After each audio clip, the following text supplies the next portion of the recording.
मेरे बहुत बहुत प्यारे साथियों, आप सभी को डॉक्टर विजय अग्रवाल का बहुत बहुत प्यार भरा नमस्कार। फ्रेंड्स, पिछले सप्ताह हमने पिता के साथ संबंधों को लेकर के बहुत विस्तार के साथ बातें की थी और मुझे सच पूछिए तो इस बात का बेहद संतोष है कि मेल से मुझे पता लगा है कि उनको सुनने के बाद, जितने भी एपिसोड्स बताए गए थे उनको सुनने के बाद बहुत से लोगों के संबंध अपने पिता के साथ बहुत मधुर हो गए, बेहतर हो गए, ठीक हो गए और इसके लिए उन्होंने मेरे प्रति आभार व्यक्त किया है। लेकिन मुझे लगता है कि मुझे व्यक्त करना चाहिए आप सबके प्रति आभार, खासकर यह विश्वास दिलाने के लिए कि मैं जो कुछ भी बातें आप सबसे करता हूं उन्हें आप व्यवहार में ला करके अपने जीवन को बेहतर बनाने में उपयोग कर रहे हैं। दोस्तों, इस बीच मुझे कुछ एक दो और भी अलग तरीके के मेल मिले। फिर मुझे लगा कि उन मेल का भी जवाब दिया जाना चाहिए और सच पूछिए तो अब जो मैं बात कहने जा रहा हूं वो केवल पिता के ही संदर्भ में नहीं है, पिता के संदर्भ में भी है, लेकिन केवल पिता के संदर्भ में नहीं है। यह किसी के साथ भी, किसी के संदर्भ भी हो सकता है। माँ के साथ, दादा के साथ, चाचा के साथ, मामा के साथ, पत्नी के साथ, भाई के साथ, मित्र के साथ, किसी के साथ भी ये बातें होती हैं और मुझे लगता है कि हमें इसके बारे में थोड़ी सी सतर्कता भी बरतनी चाहिए, या यूं कह लीजिए कि इसे भी बहुत अच्छे से समझ लेना चाहिए। मेल में जो मुझे बताया गया वो ये कि पिता के साथ बहुत से मामलों में मेरी असहमति है या पिता की मेरे साथ असहमति है। यानी कि कोई भी जब एक मुद्दा होता है, एक मामला आता है तो हम सहमत नहीं हो पाते और इसकी वजह से तनाव बढ़ जाते हैं और पिता के साथ मेरे संबंध खराब हो गए हैं, हमारी बोलचाल बंद हो गई है। इसका मतलब यह है कि असहमति जो है वह बोलचाल बंद करने का कारण बनी। दोस्तों, इसे समझने की जरूरत है।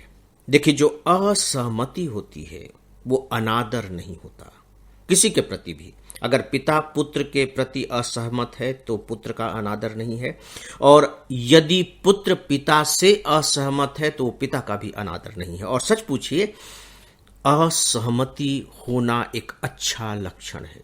अच्छा लक्षण इस मायने में है कि देखिए, जैसे मान लीजिए किसी भी इश्यू पर, किसी भी मामले पर मेरे अपने कुछ विचार हैं, तो मेरी अपनी सीमाएं हैं।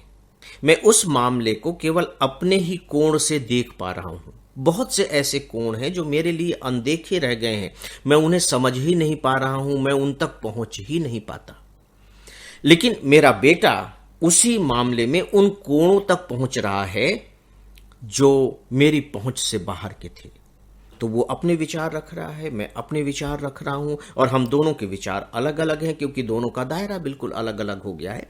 और यहां तक कि भविष्य दृष्टि भी दोनों की अलग अलग होगी, क्योंकि जो बेटा है वो यंग है, उसके सामने बहुत लंबा भविष्य है। पिता है वो वृद्ध हो चला है और उसके सामने बहुत बड़ा अतीत है। राइट? तो पिता की जो बातें हैं उसमें अनुभव ज्यादा है और जो पुत्र की बातें हैं उसमें भरोसा ज्यादा है, विश्वास ज्यादा है, तार्किकता ज्यादा है। तो असहमति तो होनी ही है। और यदि हम असहमति के प्रति बहुत अच्छा सकारात्मक रुख रखें तो आप देखें कि मामला तो एक ही है। उस एक मामले को हम ढेर सारे कोण से देख पाएंगे। यानी कि उसके जो अंधेरे पक्ष थे, जो ढके हुए पक्ष थे, वे भी सामने आ जाएंगे, खुल जाएंगे।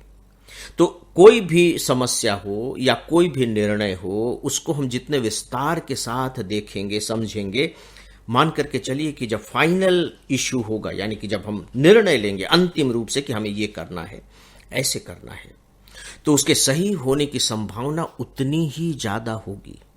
लेकिन दुर्भाग्य से होता यह है कि हम असहमति को अनादर मान लेते हैं या तिरस्कार मान लेते हैं। ये समझ लेते कि नहीं, ये तो हमारी बात नहीं मानता है, आदेश का उल्लंघन करता है, या निकम्मा है, या ये तो मेरी बात समझते ही नहीं है, उनका ईगो मेरी बात को स्वीकार करने ही नहीं देता है। तो इस तरह की धारणाएं हमारे दिमाग में आने लगती हैं। दोस्तों, जिसे मैं पूरी तरह से गलत समझता हूं, इस पर विचार कीजिए। असहमति एक बहुत अच्छी स्थिति होती है।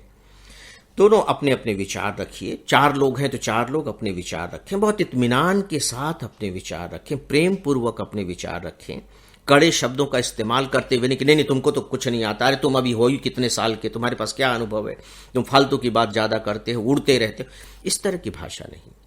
इस तरह की भाषा जैसे कि आप किसी मीटिंग में बैठे हुए हैं और हर कोई अपनी अपनी राय दे रहा है ताकि जो निर्णय हो वो ज्यादा सटीक हो सके, ज्यादा सही हो सके, इसीलिए तो मीटिंग की जाती है। तो इसे आप एक पारिवारिक मीटिंग समझ लें और असहमति को कभी बुरा न समझें। ये गलत नहीं है, ये अच्छा है। यदि पिता से पुत्र असहमत है या पुत्र से पिता असहमत है तो इसका मतलब है कि उस मुद्दे को ज्यादा व्यापकता के साथ देखने की कोशिश की जा रही है और ये अच्छी बात है।